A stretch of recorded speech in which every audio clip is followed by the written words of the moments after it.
अब हम linear equation in one variable का नेक्स्ट क्वेश्चन देखते हैं। वो नेक्स्ट क्वेश्चन क्या है? The base of N isosceles triangle is 4/3 centimetre. The perimeter of triangle is 2/15 centimetre. What is the length of either of the remaining equal side? अब हमें क्या बोला है कि एक आइसोसेलेस ट्राइंगल है। अब ये आइसोसेलेस ट्राइंगल क्या होता है?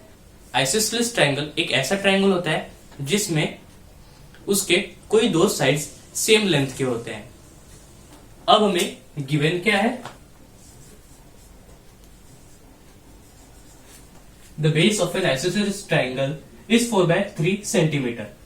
मतलब एक आइसोसेलेस ट्राइंगल है जिसका जो बेस है वो है 4/3 centimetre. The perimeter of triangle is 4/15 centimetre.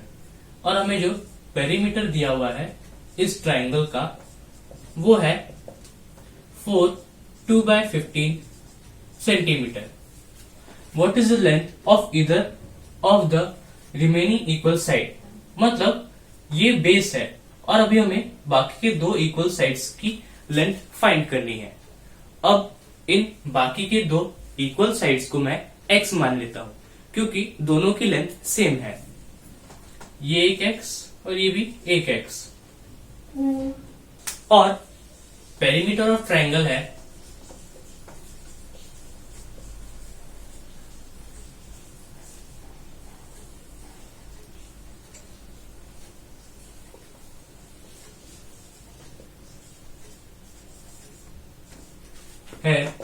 Side plus side plus side. अब हमें इसमें फाइंड करने को क्या बोला है? What is the length of either of the remaining equal side. मतलब हमें बाकी के दो साइड्स की वैल्यू फाइंड करनी है। चलिए इसको एक नाम दे देते हैं, ट्राइंगल ए बी सी। तो हमारा काम और आसान हो गया। अब हमें इसका पेरीमीटर है A B plus B C plus A C. अब हमें फाइंड करने को बोला है बाकी के दो इक्वल साइड्स की लेंथ। वो बाकी के दो इक्वल साइड्स कौन से हैं? वो है बी सी और ए सी।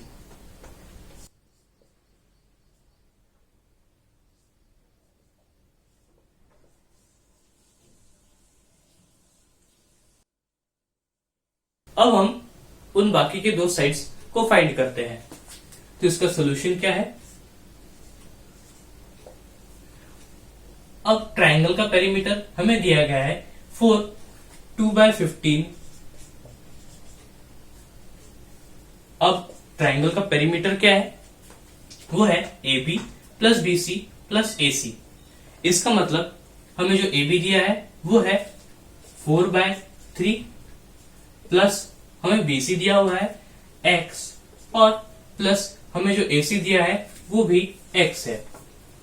अब हम x की वैल्यू फाइंड करेंगे। अब सबसे पहले मैं इस मिक्स फ्रैक्शन को इम्प्रॉपर फ्रैक्शन में कन्वर्ट कर लेता हूं। तो वो कितना होगा? 4 × 15।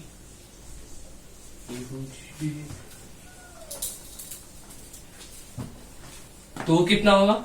वो है 4 × 15 plus 2/15 which is equals to 4/3 plus यहां पर एक x और दो x, ये दोनों मिलकर हो जाएंगे 2x। 4/15 होता है 60, 60 प्लस 2 होगा 62/15। तो यहां पर 4/3 प्लस में था तो वो LHS में जाकर माइनस में हो जाएगा। मतलब 62/15 minus 4/3 is equals to 2x। अब हम 3 और 15 का एलसीएम निकाल लेंगे। 3 और 15 का एलसीएम 15 होता है। इसका मतलब एलसीएम में 15, 62 माइनस, अब हमने 3 के साथ 5 मल्टीप्लाई किया जिससे हमें 15 मिल सके। तो अब हम 4 को भी 5 से मल्टीप्लाई करेंगे तो 4 5 होता है 20 इज इक्वल्स टू 2x। अब 62 माइनस 20 होता है 42। इसका मतलब ये है कि वो हो जाएगा 42/15। अब यहां पर 2/1 x के साथ मल्टीप्लाई हो रहा था, तो वो यहां पर जाकर 1/2 बन जाएगा इज इक्वल्स टू x। अब मेरे को 42 और 2 में 2 एक कॉमन फैक्टर दिख रहा है, तो मैं दोनों को 2 से काट दूंगा। 2 1 जा 2, 2 2 जा 4, 2 1 जा 2। अब मेरे को 15 और 21 में भी 3 एक कॉमन फैक्टर दिख रहा है, तो मैं दोनों को 3 से काट दूंगा। 3 5 जा 15, 3 7 जा 21। अब हमें दिस मीन्स दैट x हमें मिल गया है 7/5।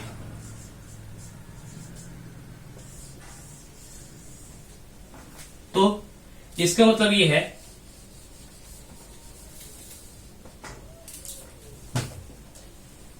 कि हमें AC की वैल्यू मिल चुकी है 7/5 और BC की भी वैल्यू मिल चुकी है जो है 7/5। अब हम इसको चेक कर लेते हैं।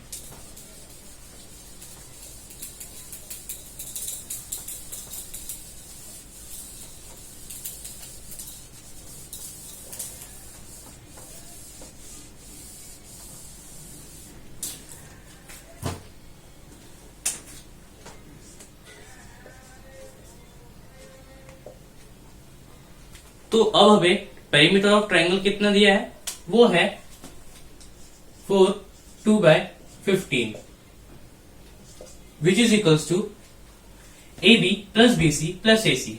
अब हमें AB क्या दिया है, AB है हमारा 4/3 प्लस हमारा BC जो है वो है 7/5 प्लस AC और AC जो है वो भी है 7/5। तो सबसे पहले मैं इसको इम्प्रॉपर में कन्वर्ट कर लेता हूं और इधर एलसीएम ले लेता हूं।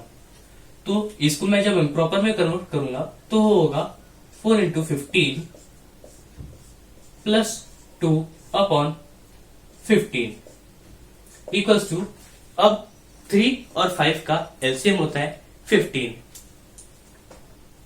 तो मैं सबसे पहले नीचे 15 ले लूंगा। तो मैंने सबसे पहले वाले फ्रैक्शन में जो डिनोमिनेटर था 3, उसे मैंने 5 मल्टीप्लाई किया जिससे मेरे को 15 मिल सके। तो मैं 4 के साथ भी 5 मल्टीप्लाई करूंगा, तो 4 5 होता है 20 प्लस अब मैंने दूसरा जो फ्रैक्शन है जो है 7/5, उसके डिनोमिनेटर में है 5। अब मैंने 5 के साथ 3 मल्टीप्लाई किया जिससे मेरे को 15 मिल सके, तो मैं 7 के साथ भी 3 मल्टीप्लाई करूंगा।